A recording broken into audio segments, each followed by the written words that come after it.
Ayan ay nilagay natin sa suso.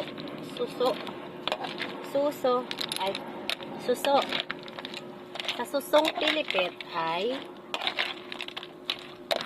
malunggay with saluyot. Healthy living tayo.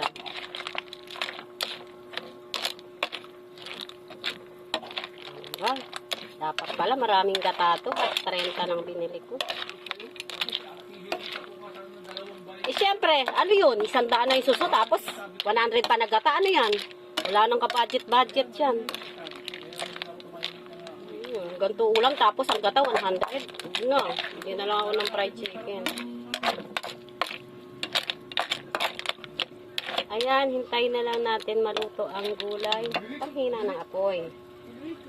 Yan. Lakasan ng apoy.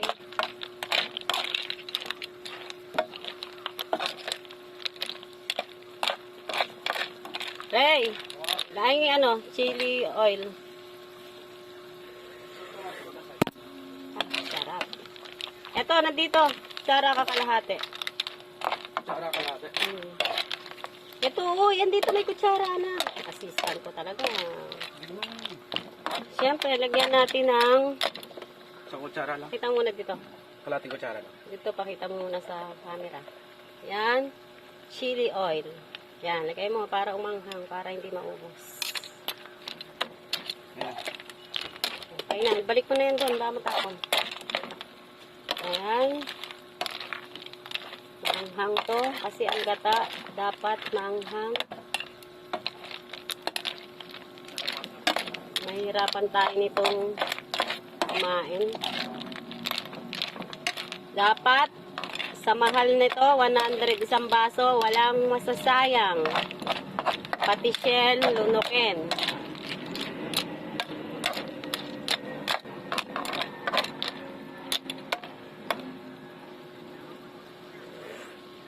Yummy. Siyempre, hindi ako mag-uulam nito kasi ito ang ulam ko. Aba, puro shell ang ulam. Shell din.